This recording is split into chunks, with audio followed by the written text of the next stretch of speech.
সবাই মানে সবাই ভিডিও দেখবে আর কি বলবে জানো, তোমাদের বাড়ি কি জন্মদিন প্রত্যেক দিন হয় নাকি?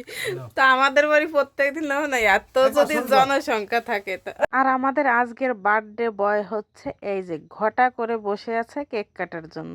সকালবেলায় জানতে পেরেছি তার জন্মদিন, কিন্তু আসলে তেমন কোনো প্রোগ্রাম আমাদের করা ছিল না।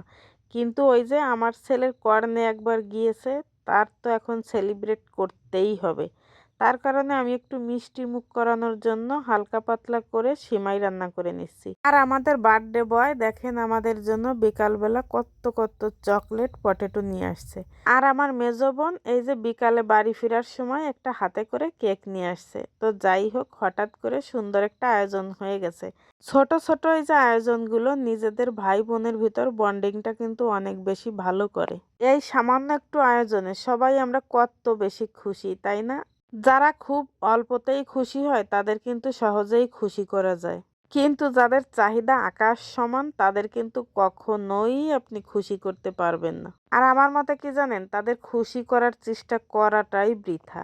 আর বার্থডে বয়ের পাশে যাদের দেখছেন, এরা হচ্ছে কি বলেন তো, যতক্ষণ কেক কাটা না হবে ততক্ষণ এখানে দাঁড়িয়ে থাকবে। কেক কাটা হয়ে গেলে এখানে ওরা 5 মিনিটও দাঁড়াবে না। আবার কেক খাওয়া নিয়েও যে বেশি টানাটানি করবে সেটাও কিন্তু না। সবাই একসাথে এভাবে হাত ধরে কেকটা কাটবে। এতটুকু যদি ওরা করতে পারে তাতেই অনেক বেশি খুশি। কতবার যে ওরা এসেছে কখন কেক কাটবো আর আমরা কেক এনেছি কিনা, হাজার হাজার প্রশ্ন তাদের। কারোরই অনেক বেশি চাহিদা না, একটু একসাথে হাততালি দিয়ে কেকটা কাটতে পারলেই সবাই আমরা খুশি। তাই আমরা নিজেরাই আমাদের এই খুশিটাকে ধরে রাখার জন্য সবার জন্মদিনটা একটু পালন করার চেষ্টা করি।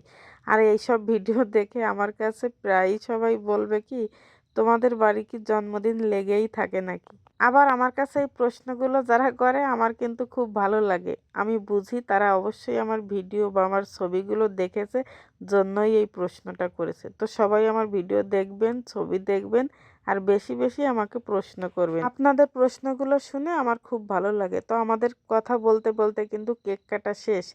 কেক কাটা হয়ে গেলে আমরা এই যে সবাই সবাইকে খাইয়ে দিছি। বাড়িতে প্রায় তো কেক আনা হয়, এই কারণে অত বেশি আবার কেউ খেতেও চায় না, এক পিস দিলেই সবাই খুশি হয়ে যায়। তবে কেকটা অনেক বেশি মজার ছিল, ওরা খুব তৃপ্তি করে খাচ্ছিল। আমরা সবাই খেয়েছি, এই কারণে বলছি কেকটা অনেক বেশি মজার ছিল। প্রতিবারই যত কেক আনা হয় না কেন, আসলে কেকগুলো আমরা একটু ছোট হলেও ভালো দেখে আনার চেষ্টা করি। আমার ছেলের কেক খাওয়ানো হয়ে গেলে তার মনে পড়েছে যে তার মা তার মামার জন্য সিমাই রান্না করেছে, তাই আমার রাজা বাবু তার মামাকে একটু সিমাইও খাওয়াই দিচ্ছিল। আমরা সবাই কত বেশি মজা করছি, কেক খাচ্ছি, খাইয়ে দিচ্ছি, আর এ পাশে দেখেন একজন ভিডিও করা নিয়ে খুব বেশি ব্যস্ত আছে।